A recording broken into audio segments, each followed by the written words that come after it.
भाजपा के पॉकेट में नीतीश कुमार जी हैं।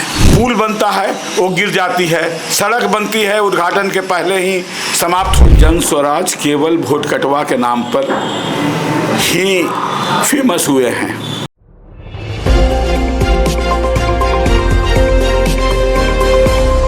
नमस्कार, मैं सुभाष रजक और आप देख रहे हैं अपना नालंदा, अपना शहर, अपना खबर। और आज हमारी मौजूदगी है नालंदा कांग्रेस कमेटी के कार्यालय में, जहां हमारे साथ जुड़ेंगे चंडी से विधायक रह चुके अनिल सिंह जी, और इनसे हम आज जो है राजनीतिक मुद्दे पे बात करेंगे। तो चलिए सबसे पहले इन्हीं से इनका परिचय जो है जानते। वैसे तो ये परिचय के मोहताज नहीं है, फिर भी जो है आम दर्शकों को इनका परिचय दिलाने का प्रयास करते हैं। क्या नाम हुआ सर? मेरा नाम अनिल सिंह हुआ है और मैं चंडी विधानसभा क्षेत्र से 1985 और 95 में 2 बार विधायक रहा। 1985 और 1995 में। 1985 में आपने कांग्रेस से विधायक रहा, 1995 में जो है समता पार्टी से विधायक। जी, आप सही बता रहे हैं। मैं 85 में कांग्रेस से रहा और 95 में समता पार्टी से विधायक रहा। क्या लगता है अभी जो चुनावी माहौल है, आगामी विधानसभा चुनाव काफी ज्यादा नजदीक है, तो इसमें अपना दावेदारी किस प्रकार से पेश कर रहे हैं? हमारा चंडी विधानसभा क्षेत्र 2007 में हरनौत विधानसभा क्षेत्र में मिला दिया गया। पहले जब चंडी विधानसभा क्षेत्र था तो इसमें 3 प्रखंड थे, चंडी, नगरनौसा और थरथरी। लेकिन 2004 में नीतीश कुमार जी जो वर्तमान मुख्यमंत्री हैं, वो चुनाव लोकसभा में बाढ़ संसदीय क्षेत्र से हार गए, तो उन्होंने चंडी विधानसभा क्षेत्र को खत्म कर दिया और लोकसभा बाढ़ को खत्म कर दिया। तो अब ये हरनौत में हो गया। तो कांग्रेस पार्टी की तरफ से आने वाले चुनाव में मैं कांग्रेस पार्टी का उम्मीदवार बनूंगा। अच्छा, आप कांग्रेस पार्टी के उम्मीदवार बनेंगे। क्या लगता है हरनौत, जैसे मुख्यमंत्री जी का अपना घर है हरनौत में, तो क्या लगता है वहां पे जो आप अपना मजबूती पेश कर पाइएगा? 2004 में हरनौत विधानसभा क्षेत्र था और चंडी विधानसभा क्षेत्र था, तो उस समय तो नीतीश कुमार को हरा दिया गया। तो आज क्या है? आज तो और आसान हो गया मेरे लिए। केवल एक प्रखंड आया हरनौत, जो कि हम लोगों से जुड़ा हुआ क्षेत्र है, उसमें कोई कठिनाई नहीं है। मेरे बहुत सारे लोग और हमारे रिश्तेदार हैं, परिचित हैं, शुभचिंतक हैं। आप बोल रहे हैं आज क्या है? आज जो है आप ही के यहाँ से मुख्यमंत्री जी हैं, आप ही के यहाँ से ग्रामीण विकास मंत्री हैं, आप ही के यहाँ से पर्यावरण मंत्री हैं, आप ही के यहाँ से सांसद हैं। उन्होंने रोड, गली नली योजना की बात करते हैं। वो अभी आपका रिसेंटली जो है वृद्धा पेंशन, दिव्यांगजन पेंशन, विधवा पेंशन बढ़ा के 400 से बढ़ा के 1100 कर दिया। अभी जो है बिजली मुफ्त दे रहे हैं 125 यूनिट। तो क्या लगता है ये चुनावी मुद्दा है? जैसे नीतीश जी ने विकास किया है, इसमें कोई दो राय नहीं है, लेकिन विकास जो जिस तरीके से हुआ है उस तरीके से नहीं होना चाहिए। जो पुल बनता है वो गिर जाती है, सड़क बनती है उद्घाटन के पहले ही समाप्त हो जाता है, नीपा पोती हुआ है, सरकारी धन का अपव्यय हुआ है, और जहाँ तक 400 से 1100 हुआ है, ये सब चुनावी स्टंट चल रहा है। जैसे अभी 125 यूनिट उपभोक्ता का घरेलू कनेक्शन में माफ किया गया है। मेरा कहना है कि ये केवल चुनावी घोषणा है। अगर उनको करना था, ईमानदारी थी, अगर वो किसान विरोधी नहीं थे, तो किसानों का माफ करना चाहिए था। जो किसान अपने मोटर पंप के लिए बिजली का कनेक्शन लिए हुए हैं, उनको 12 महीने का बिजली बिल देना पड़ता है, लेकिन वो उसका उपयोग 2 ही समय करते हैं, धान के फसल के समय में और रबी के फसल के समय में, यानी कि 2 महीना ही वो करते हैं। बाकी 10 महीने का बिल सरकार उनसे जबरदस्ती ले रही है। इसकी माफी होनी चाहिए थी। वो तो बोल ही रहे हैं कि 125 यूनिट बिजली जो है फ्री दिया जाएगा। वो तो घरेलू उपभोक्ताओं को दिया गया है, किसानों के लिए उनका कोई कुछ नहीं आया है। मैंने अध्यादेश को देखा है, अखबारों में जो न्यूज छपा है उसको देखा है। उसके बाद मैं ये कह रहा हूं कि किसान विरोधी हैं नीतीश कुमार जी, जो उनका बिल माफ नहीं किया है। अच्छा, अभी जैसे क्राइम रेट भी आप देखेंगे तो नालंदा में जो है क्राइम रेट भी काफ़ी ज़्यादा बढ़ा हुआ है। अभी डुमरांव में जैसे डबल मर्डर कांड हुआ और भी जगह पे जो है क्राइम रेट काफ़ी ज़्यादा बढ़ रही है। इस पर कुछ कहना चाहेंगे? क्राइम के बारे में तो कहिए नहीं, जो नीतीश जी का हर भाषण में होता है कि जंगल राज था 2005 के पहले। अभी तो महाजंगल राज कहें या सुपर जंगल राज कहें, दिन प्रतिदिन कोई ऐसा दिन नहीं जाता है कि नालंदा जिला में 5 की हत्या नहीं होती है, बलात्कार नहीं होता है, लेकिन सरकार चुप है। हमारे जो यहाँ के ग्रामीण विकास मंत्री जी हैं, वो घोषणा किए चलते हैं कि जो जिसकी हत्या होगी उसको पैसा मिलेगा, 5 लाख रुपया मिलेगा, ये होगा वो होगा। मिलता कहाँ है? अपराधी पकड़े नहीं जाते हैं, सरकार बेकंट्रोल हो गई है। मेरा तो अब ये मानना है कि नीतीश कुमार जी सरकार नहीं चला रहे हैं, ब्यूरोक्रेसी सरकार चला रही है और भाजपा के पॉकेट में नीतीश कुमार जी हैं। भाजपा के पॉकेट में नीतीश कुमार जी हैं, पॉकेट में हैं, उसके कहने पर चल रहे हैं।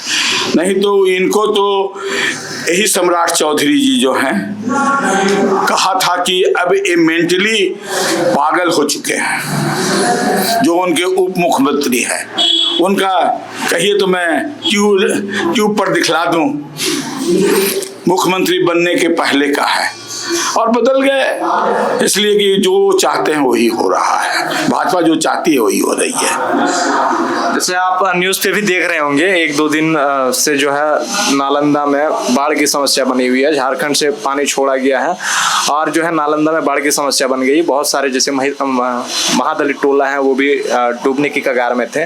तो इस पर कुछ बोलना चाहेंगे? सर, जैसे हर साल आप देखेंगे कि फल्गु नदी से हिलसा क्षेत्र में, कराय पसुराय क्षेत्र में और एकंगर के कुछ क्षेत्रों में बाढ़ आ जाती है, लेकिन सरकार सोई रहती है। नदी तटबंध को कभी ऊंचा नहीं किया जाता है, लेकिन बिल उसका जरूर निकल जाता है। पिछले बार मेरे जानकारी के अनुसार 35 लाख रुपया नदी तटबंध पर मिट्टी देने के नाम पर निकाल लिया गया। सारे के सारे लोग जदयू के कार्यकर्ता थे जिन्होंने मिट्टी का काम किया है। तो अगर ऐसे काम होगा तो डूबेगा ही। अभी भी बहुत सारे गांवों में पानी आया हुआ है, लोग पानी के अंदर हेल करके सड़क पे जा रहे हैं। जैसे आप देख रहे होंगे 5-6 महीना में और एक पार्टी उभर के आई है, जन स्वराज पार्टी, जिसके सूत्रधार प्रशांत किशोर जी हैं और काफी ज्यादा पॉपुलर है। नालंदा में भी यहाँ काफी ज्यादा पॉपुलर है। क्या लगता है वो अपनी मजबूती पेश कर पाएंगे? जैसे पिछले उपचुनावों में आपने देखा होगा कि जन स्वराज केवल वोट कटवा के नाम पर ही फेमस हुए हैं। इनको एक भी सीट, मैं समझता हूं कि 3-4 सीट तो लड़ चुके हैं पूरे बिहार में, लेकिन अभी तक सफलता नहीं मिली है। और जन स्वराज का हमारे यहाँ भी बैठक हो रही है चंडी में अगले 3 तारीख को, और इतना पैसा खर्च किया जा रहा है कि लगता है कि बड़ी बैठक होगी। आदमी को गांव से लाने का प्रबंध हो रहा है, उनको कहा जा रहा है कि 500 रुपया प्रति व्यक्ति देंगे। अच्छा, पैसे देके बुलाया जा रहा है जी। जैसे कल नरेंद्र मोदी जी के मीटिंग में जितने लोग जुटे थे उसमें से अधिकांश लोग पैसे पे आए थे। ये आप कैसे कर सकते हैं? ये हम नहीं कह रहे हैं, ये आपके मीडिया वाले कह रहे हैं, अखबार में छप रहा है, नेताओं का बयान आ रहा है और इस पर वीडियो भी चल रहा है यूट्यूब पर। जैसे तेजस्वी यादव अभी युवाओं के चहेते बने बैठे हैं। वो जैसे 18 महीना के लिए सरकार में आए थे तो काफ़ी ज़्यादा वैकेंसियाँ आई थी, इस वजह से युवाओं के चहेते बने बैठे हैं। इस पर क्या बोलना चाहेंगे? हमारे राहुल गांधी जी और तेजस्वी की जोड़ी बिहार में रोजगार दिलाने का काम करेगी। आज हमारी पार्टी आज के तारीख में पटना में रोजगार मेला लगाई है, जिसमें 25 से 30 हजार लोगों को आज रोजगार देने जा रही है कांग्रेस पार्टी प्राइवेट सेक्टर में। हमने आजाद समाज पार्टी के लोगों से भी बात किया था। वो कह रहे थे एनडीए एक तरफ है, इंडिया गठबंधन एक तरफ है, वो स्ट्रेट फॉरवर्ड है। वो ना तो एनडीए जो है गरीब दुखियारों की बात करते हैं, ना इंडिया गठबंधन गरीब दुखियारों की बात करते हैं, दोनों बस जुमलेबाजी करते हैं। इस पर कुछ बोलना चाहेंगे? हमारे राहुल जी अभी हाल में राजगीर आए थे और उन्होंने अति पिछड़ों की एक बड़ी सभा को संबोधित किया था और कहा था कि हम दलित,